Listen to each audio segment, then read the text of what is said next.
На Абаза ТВ время новостей. В студии Рустам Зантария. Здравствуйте. Сегодня в выпуске. Здание Абхазского института гуманитарных исследований нужно спасать. Столетнему памятнику истории и архитектуры необходим срочный ремонт.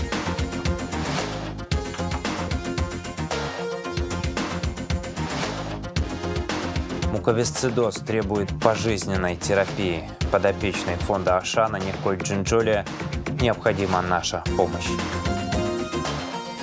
Неделя Владимира Высоцкого на Абаза ТВ. 25 января – день рождения советского поэта, актера, театра и кино, автора-исполнителя. Начнем с самых актуальных новостей. АЗС «Азид» возобновил отпуск топлива. Вагоны с топливом зашли на территорию Абхазии. 25 января со второй половины дня начнется поэтапное открытие АЗС «Азид» и отпуск топлива, а также будут приниматься заявки на пополнение карт корпоративных клиентов, сообщает пресс-служба «Азид». Реставраторы из Российской Федерации прибыли в Национальную библиотеку. Возглавляет делегацию замдиректора Департамента музеев и внешних связей Наталья Чечель. В состав делегации вошли заведующие отделами реставрации, специалисты по реставрации Третьяковской галереи, Русского музея, Центра имени Грабаря и Госнир. В четверг реставраторы из России осмотрели картины, уцелевшие во время пожара в ЦВЗ 21 января. А вот на первый взгляд, то, что вот вы увидели своими глазами, вообще подлежит восстановлению, полному восстановлению? Да, конечно. Есть вещи, которые вполне могут быть восстановлены. Как долго вы пробудете в Абхазии? Все группы, у нас приехало 4 реставрационных центра, у них у всех разные сроки. Последние уедут в понедельник, то есть до понедельника здесь реставраторы будут работать. А дальше уже будут приезжать вахтовым методом, работать здесь, а часть работ придется вести в Санкт-Петербург и Москву. Здание Абхазского института гуманитарных исследований необходимо спасать. Столетний памятник истории и архитектуры требует срочного ремонта. В подвале стоит вода, на фасаде плесень, внутри сырость и холод. А главное, испорчена проводка.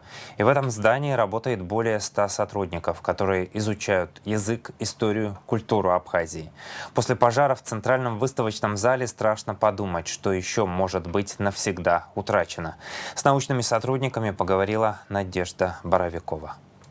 Учреждения на уникальном здании начала 20 века видны с улицы невооруженным взглядом. Отсыревшая лепнина, плесень на фасаде, разбитые стекла и провода, протянутые из одного окна в другое. Внутри не лучше. Холодный и сырой первый этаж почти непригоден для использования. Уникальный декор и роспись медленно, но неизбежно осыпается. Одно из самых пострадавших помещений используется как склад. В других – библиотека, читальный зал, хранилище. Раз – нету. 2 нету. Сейчас, подожди, где у меня тут самое... На, о, нету. В общем, я тебе говорю, хранилище это. Где, значит, если как плохая погода, да, здесь, значит, сразу книжку на место не найдешь. Приходится что делать? С фонариком посветить. Нигде нету у нас, сюда ток вообще не поступает. Тина Агрба работает в институте уже 55 лет. Сейчас она заведует библиотекой, в читальный зал которой никто не приходит. Находиться в помещении невозможно. Тяжелый сырой воздух вызывает кашель. Летом здесь жарко, зимой холодно. Кондиционер или обогреватель установить не получается. Электричества нет на всем первом этаже. Вот как мы вошли сюда, ремонта не было. И вот, пожалуйста, идем вот сюда. Значит, это вы посмотрели наш фонд. Там, здесь вот горит свет только здесь. В читальном зале у нас света нет. Свет не горит тут. Вот это читальный зал. Чтобы узнать, где вообще, значит, почему света нет, это надо снимать полностью вот эту вот обшивку всю. Потому что идет, этот самый, как его, провод идет вот так вот. Вот теперь мы вот так вот и сидим, уже сколько времени. Вероятно, проводка пришла в негодность от сырости. Попасть в подвал мы не смогли, но сотрудники рассказали, что там всегда стоит вода. А когда идут сильные дожди, уровень поднимается вплоть до главного электрического щита. А сырость, это вам надо спуститься вниз. У нас вот там, значит, есть сырость прямо, значит, под нашим полом вообще, значит, везде. Там внизу вода стоит. Ну, наша самая как дирекция, завхоз, по-моему, не один раз об этом говорили. Не один раз. Даже обещали, что, значит, какой-то ремонт будет у нас. Все это было. Было года 3-4 тому назад. Но по сей день у нас ничего нет. Из-за многолетней сырости фундамент здания просаживается. На втором этаже в главном конференц-зале, где презентуют достижения и принимают гостей, появилась трещина. И последние 5 лет она постоянно увеличивается. Розетки здесь тоже не работают. Ни одна. За неимением лучшего решения в такие помещения проводят отдельную линию на 1-2 розетки. Вот откуда провода на историческом фасаде. Отдел археологии в аналогичном положении. На 3 комнаты у них 1 лампочка, 2 розетки и штукатурка, которая сыпется на голову. Потолок данный, да, здесь во многих местах был плохой, потому что протекала вода во время дождя. Эти проблемы на сегодняшний день они устранены, вот, но последствия из-за того, что это продолжительное время было, последствия вот налицо, и штукатурка обваливается, и проводку уже необходимо менять. Ну, на сегодняшний день вот здесь одна рабочая, которая была обновлена, так условно сказать, приведена в рабочее состояние. Ну, а в целом зимой здесь довольно проблематично находиться, холодно, отопление не работает должным образом, освещение, вот сами видите, какая лампочка одна на всю комнату. Ну, приходится работать. Справедливости ради нужно сказать, что лет 10-12 назад в здании меняли крышу. Она больше не течет. Несколько лет назад в приемной директора института случился небольшой пожар. На выделенные деньги отремонтировали приемную. И на уборную осталось. Теперь она единственная может похвастать горячей водой. Еще одна проблема – реставрация декоративных элементов. Это значительно дороже, чем обычный ремонт. Но в здании из списка историко-культурного наследия нельзя просто все отбить и заштукатурить. Между 1-м и 2-м этажом есть еще одно крыло. В коридоре и некоторых кабинетах сделан косметический ремонт при поддержке одного из предпринимателей-репатриантов. Но даже когда стены оштукатурены, а с потолка не сыпется, испорченная проводка тревожит. Сотрудники опасаются за пожарную безопасность. Посмотрите, какая у нас проводка. А потом, когда что-то замикает, 10 раз, когда включают, выключают, это когда мы сидим, замечаем, а когда нас нету. Это же не от того, что у нас включен этот компьютер или не включен. А замыкание в любое время может быть вот здесь. Не везде же у нас кондиционеры висят, и не везде тянет. Это более или менее нам дополнительную линию провели, чтобы там техника могла работать, чтобы чуть усиленную эту дали. На стенах редакционного отдела решетки в память о послевоенных временах, когда в другом институте сломали стену, чтобы украсть компьютер. В соседнем отделе источниковедения сотрудники рассказывают, что несколько лет назад им показывали целый фильм о том, какой ремонт будет сделан в здании. Мало того, что ремонт не сделали, так еще и финансирование института ограничили. 100 тысяч народ обуть, одеть, накормить, напоить, чтобы они жили в тепле. Да нужно быть таким негодяем, так воровать, грабить республику. А что делать? Вот что и происходит. Вот они постесняются. Сколько лет не финансируют нас? Это ж кошмар. Нет, финансируют, но не по тому принципу. 7-8 лет минимум. Руслан, садись. Я забыл, вот сейчас они знают. Вот, книгу я дал в 10-м или 11-м году, какая разница. Она вышла вот только в этом году. Вот поэтому... Я забыл, что ее давал этот... денег нету, денег нету. Скажу. Такой большой институт, ну, сравнительно для Абхазии большой институт, не имеет своего счета в банке. Вы представляете? Я бывший редактор, у нас коллектив человек 40-50 было, у нас был свой счет. То есть мы могли маневрировать, быстро покупать то, что нам надо. И вот о книгах он говорил, мой коллега. Ну как можно выклянчивать все время деньги на книги, на того, на этого? То есть руководство института поставлено в такое положение, она как бы должна снимать свою кепку и ходить и просить бумагу купить, это купить, то купить, краску купить, компьютеры купить. Вот такой важнейший институт для Абхазии, как Абхазский научно-исследовательский институт, должен иметь свой счет обязательно. Да, с научной точки зрения мы будем подчиняться, конечно, академии, программы, там, управление такое, управление качества. Но что касается финансов, я думаю, что институт должен получить обязательно автономию в этом плане. Пожар в Центральном выставочном зале и потеря фонда Национальной картинной галереи подпитали и без того укоренившиеся за годы страхи сотрудников Абхазского института гуманитарных исследований. Увидев съемочную группу, многие сотрудники приглашали зайти к ним в кабинет, показать, в каких условиях они работают. Некоторые тихо добавляли, чтобы если сгорим, не сказали, что они были не в курсе. Все, что выходит на территорию Абхазии, помимо наших научных трудов, значит, вот все, что у нас сосредоточено в библиотеке. Вы представьте себе, если сгорит, не дай Господь, чтобы это, значит, уже один раз мы сгорели, мы с чистого листа начинали, восстановили библиотеку, но не полностью, конечно. У нас уникальный фонд был просто. Ну, наполовину хотя бы мы смогли восстановить. Я даже думать об этом не хочу. Какой это будет ущерб. Вы сами понимаете, что случилось, какой этот ущерб. А здесь уже я не знаю. Ужас вызывает не только мысль о том, что все архивы института могут быть снова потеряны, но уже не от рук врага. Ценность самого здания тоже невероятно высока. Его владельцем в свое время был князь Шервашидзе Чачба. На заре Советского Союза здесь работал Нестор Лакоба, располагался Совет министров и различные творческие союзы. В конце 80-х здесь зарождалось движение Айтгылара, а после войны здесь работал Владислав Арденба. По словам сотрудников института, единственный президент, который понимал важность науки и не отказывал в поддержке. Надежда Боровикова, Инна Лагухава, Абаза ТВ. РУП «Черноморэнерго» вынуждена ввести ограничения на поставку электроэнергии с 26 по 31 января в западной части республики, включая город Сухум, до восстановления согласованного объема перетока из Российской Федерации в полном объеме. Введенный график отключения вы видите сейчас на своих экранах. Как отмечается в информации «Черноморэнерго», в связи с поступившей информацией от оперативно-диспетчерского управления Юга России, поставка электроэнергии в республику с 26 по 31 января не может быть реализована в полном объеме из-за ряда технических причин. Проблемы обусловлены ростом потребления Юга России, а также плановым ремонтом 4-го блока Ростовской АЭС и аварийных ремонтов генерирующего оборудования на Новочеркасской ГРЭС и в Донбасской энергосистеме. О ситуации в приграничных областях России. Сочинский аэропорт ранним утром 25 декабря был временно закрыт из-за пожара на нефтебазе в Туапсе.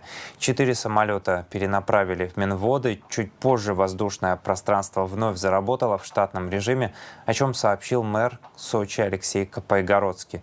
Взрыв и пожар на нефтебазе Роснефти в Туапсе произошли сегодня ночью после удара украинских беспилотных летательных аппаратов. Как сообщил глава Туапсинского района Сергей Бойко, горела вакуумная установка. Пожар удалось ликвидировать в 4:53 утра.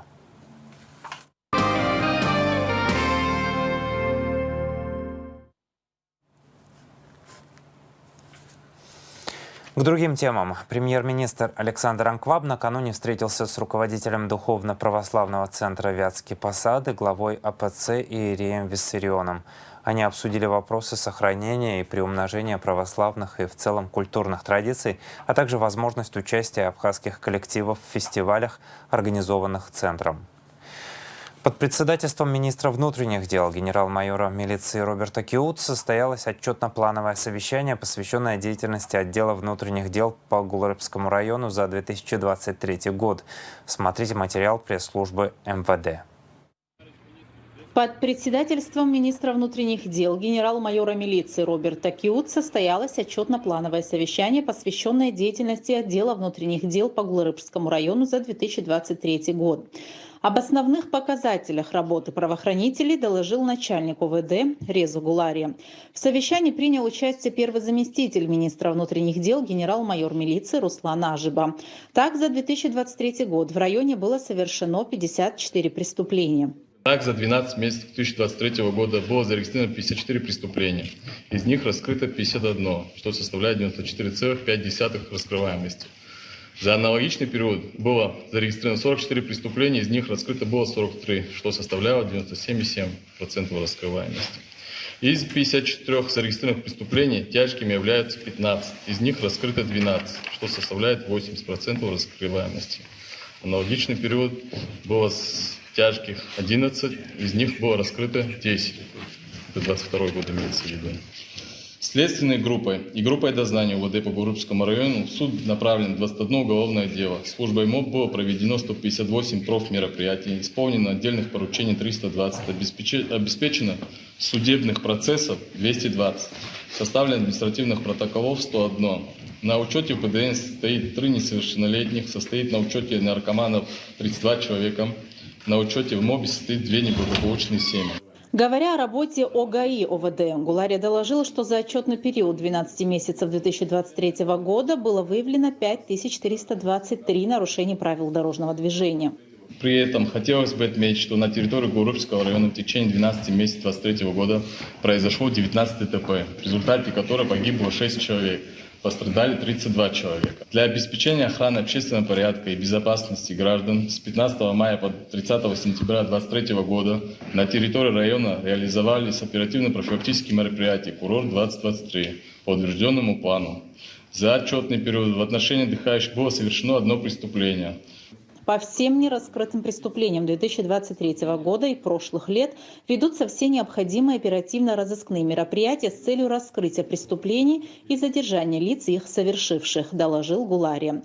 На данный момент в ОУР ОВД по Гуларыбскому району числится 19 розыскных дел на лиц, скрывающихся от суда и следствия. За отчетный период по линии наркомании сотрудниками ОУР было выявлено 70 граждан, употреблявших наркотические средства. Министр Роберт Кьют поручил усилить работу по линии борьбы с незаконным оборотом наркотических средств. Взаимодействие с другими органами, районными подразделениями и центральным аппаратом должно быть на самом высшем уровне. Это должно работать как единый общий механизм. Я считаю, что это одна из важнейших сегодня задач нашей работы с незаконным оборотом наркотиков. И в целом по общеуголовным преступлениям. Я понимаю, что их не так уж и много, получается, по статистике. Это хорошая статистика, в принципе, но ее, если мы не будем контролировать и усиливать работу, то она может измениться в отрицательную динамику. Первый заместитель министра внутренних дел Руслан Ажиба, начальник криминальной милиции, подчеркнул необходимость активизации работы по предупреждению преступлений. Незаконный оборот наркотиков – это главное незаконное ношение, хранение огнестрельного оружия. Максимально бы убрать у людей короткоствольное оружие. Вы знаете, что происходит сегодня в каждом районе. Там каждая ссора превращается сразу в стрельбу. Сразу, если вы вовремя не обращаете внимания на те ссоры, которые происходят в селах, они сразу превращаются в такое масштабное. Подводя итоги совещания, генерал-майор милиции Роберт Кьют отметил динамичное развитие туризма в Гуларыбском районе. В этой связи министр поручил своевременно разработать план профилактических мероприятий в период летнего-курортного сезона. У вас молодой и энергичный коллектив. Мы ждем ответственного выполнения сотрудниками своих служебных обязанностей. Важно стремиться к формированию положительного имиджа милиции. Именно на основе реального повышения эффективности ее деятельности, конкретных случаев профессионализма, резюмировал Роберт Кьют. В результате оперативно-профилактических мероприятий с сотрудниками отделения уголовного розыска Гудаутского РОВД у 2 граждан изъято наркотическое средство. К уголовной ответственности по факту незаконного приобретения, перевозки, хранения наркотического средства без цели сбыта привлечен житель села Ацыгудаутского района Мархоля Ахрасевович, 1975 года рождения. Наркотическое средство у мужчины изъяли в ходе оперативных мероприятий сотрудники уголовного розыска районного отдела внутренних дел. Аналогичное преступление вменяется Агарба Джубею Валерьевичу, 1971 года рождения, проживающему в городе Гудаута. Последний хранил при себе медицинский шприц с готовой к инъекции жидкостью, как впоследствии установлено экспертами, сильнодействующим наркотическим средством метадон. Уголовное дело, возбужденное в отношении гражданина Агарба, расследует группа дознания Гудаутского РОВД. Джумбер Агарба на период проведения следственных мероприятий отпущен под подписку о невыезде. Оперативные мероприятия по выявлению факта незаконного хранения и изъятия наркотического средства провели сотрудники уголовного розыска районного отдела внутренних дел.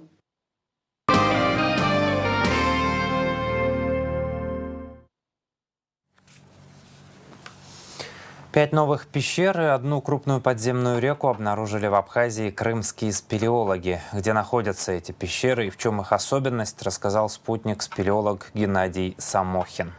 Мы нашли по подсказке местных жителей из поселка Чегрыч, нашли одну пещеру, которая была известна еще с 60-х годов. Ну, видимо, еще и раньше была известна. Мы в нее спустились, увидели, что эта пещера интересная, с подземной речкой, и начали исследовать близлежащий регион. То есть была здесь одна пещера, мы завезли, сейчас находится в этом регионе около 20 пещер. Вот до нашего приезда в этом году, вот в этом новогодье, было 15 пещер, мы сейчас нашли еще 5 пещер. В чем особенность этого года поиска пещер? Мы нашли подземную, такую достаточно крупную реку, подземный ручей в пещере. Свинцовый саркофаг 5-6 века нашей эры, найденный в Абхазии, разрушается. Из-за тяжести металла он наседает, и на нем появляются трещины, сказал спутник директора Абхазского госмузея Аркадий Джопо. По его словам, саркофаг нуждается в срочной реставрации, однако таких специалистов пока не нашли. Напомним, в конце августа 2021 группа исследователей обнаружила в городище Гюена свинцовый саркофаг 5-6 веков нашей эры. Подопечной фонда Ашана Николь Джинджолия требуется наша помощь. Диагноз девочки – муковисцидоз. Это означает, что ей нужна пожизненная терапия. Без ежедневного приема лекарств и процедур Николь погибнет. А лечение стоит огромных денег. Подробности в репортаже Марианны Котовой. 7 ингаляций в день должна проходить Николь Джинджолия, чтобы свободно дышать. 1,5 часа утром и столько же вечером девочка проводит за аппаратом. Но времени зря не теряет. Во время ингаляции я не просто сижу, я рисую, леплю, читаю или же также смотрю мультики. Я уже привыкла к ингаляции. Я делаю ингаляции в день 7 штук.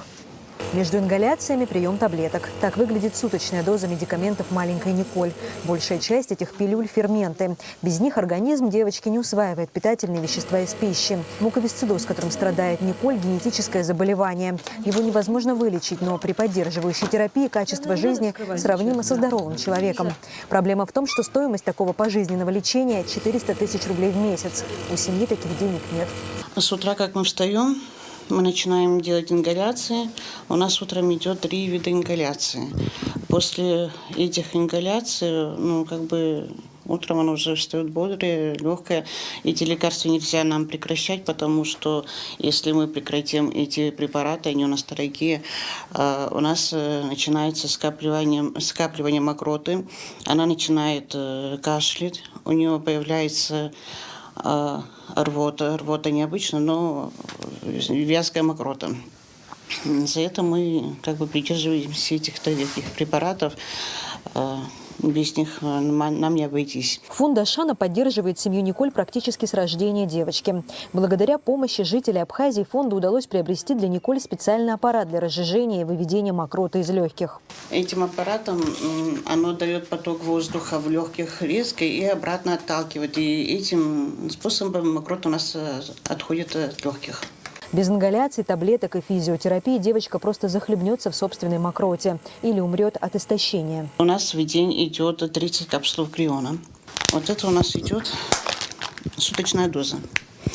И после этих лекарств она очень плохо кушает. И мы стараемся поддерживать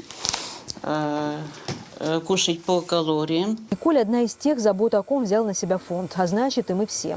По словам члена попечительского совета Ашана и Нарагицба, помощь подопечным фонда нужна не только им, но и нам. Деятельность фонда Ашана, участие в которой может принять каждый вне зависимости от размера этого пожертвования, она очень важна. Помимо того, что эта деятельность спасает жизни, она еще позволяет развиваться обществу в целом, на мой взгляд. Она делает мир вокруг нас добрее.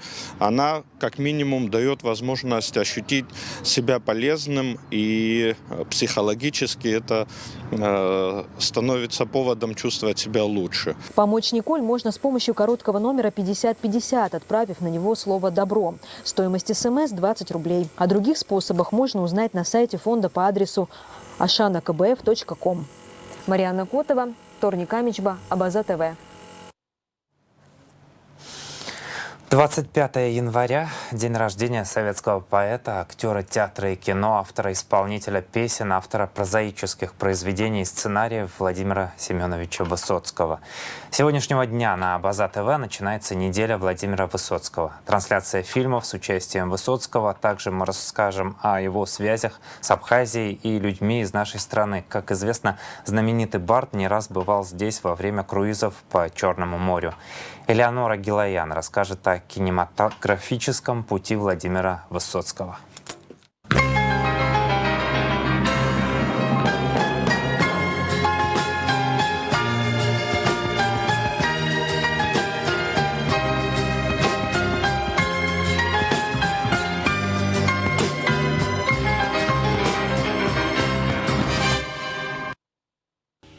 То купец, то неимущий, то добряк, а то злодей.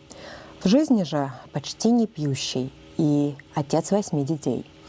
Эти строки из песенки киноактера Владимир Высоцкий написал в 1970 году. Поэт, писатель, актер, певец. Говорить о Владимире Семеновиче можно много. Что приятно, отдельно много можно говорить о том, что его связывает с нашей страной, с Абхазией. Но я предлагаю сегодня полистать хронику его личного кинематографа. Там тоже много интересного. За годы работы в кинематографе Владимир Высоцкий снялся более чем в 25 фильмах. Его кинодебют состоялся в 1958 году во время обучения в школе-студии МХАТ, когда он сыграл эпизодическую роль студента Пети в фильме «Сверстницы». В ранней фильмографии Владимира Семеновича преобладали персонажи, в образах которых он ненадолго появлялся на экране, произнося несколько реплик. В 60-х режиссеры, приглашая Высоцкого в кино, порой активнее использовали его песенно-исполнительский потенциал, нежели драматический возможности. Первой киноработой, изменившей эпизодическое амплуа Высоцкого, стала роль танкиста Володи в фильме белорусского режиссера Виктора Турова «Я родом из детства». Широкую известность актеру принесло участие в картине «Вертикаль». В обоих фильмах впервые прозвучали с экрана песни Высоцкого. Песни из «Вертикали», придавшие действию динамику и остроту, стали своеобразным альпинистским фольклором и были высоко оценены и публикой, и критиками. Парня в горы тяни, рискни, не бросай одного его. Пусть он в связке в одной с тобой, там поймешь, кто такой.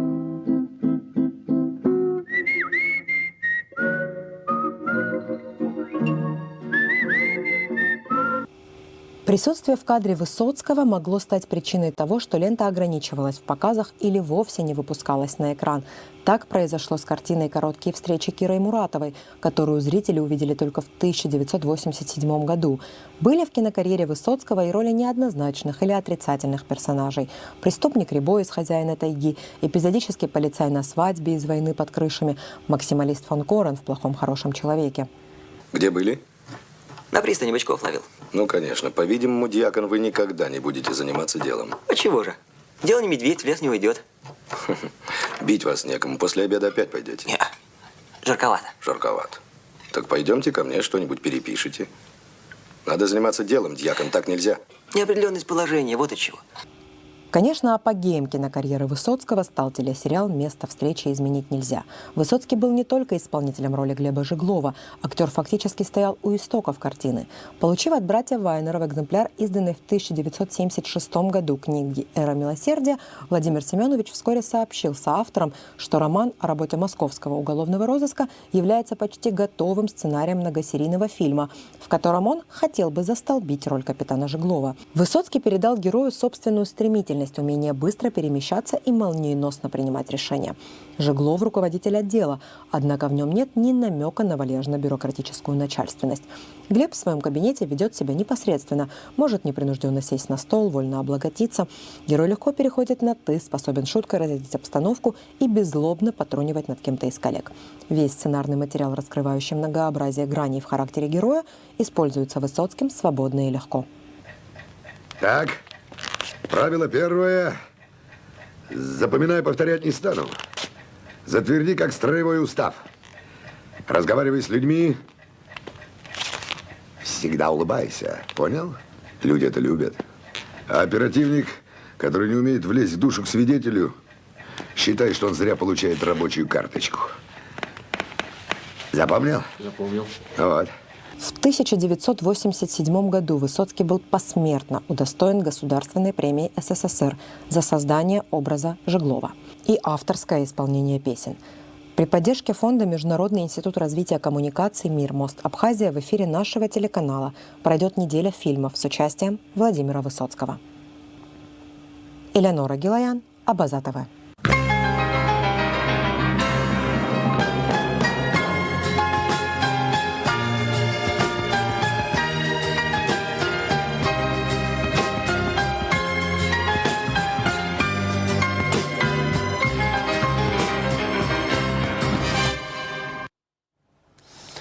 Смотрите сегодня в эфире нашего телеканала фильм «Маленькие трагедии». В пятницу единственное, а в выходные 5 серий «Место встречи изменить нельзя». Проект реализуется при поддержке фонда Международный институт развития коммуникаций «Мир Мост Абхазия». Туризм и рейтинги. Абхазия вошла в топ зарубежных стран по количеству ранних бронирований среди российских туристов. По данным Яндекс.Путешествий, летний отдых в республике россияне в среднем бронируют за 218 дней до поездки. Среди российских регионов лидером стала Иркутская область. Там места в гостиницах занимают в среднем за 226 дней до даты визита. Сейчас о погоде.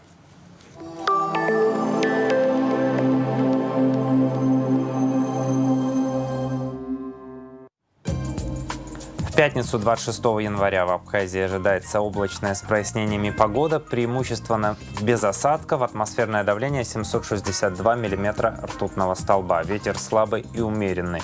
Температура воздуха ночью от 0 до 5, днем от 5 до 10 градусов. Температура морской воды 10 градусов, волнение морской воды умеренное и значительное, относительная влажность воздуха от 60 до 90%.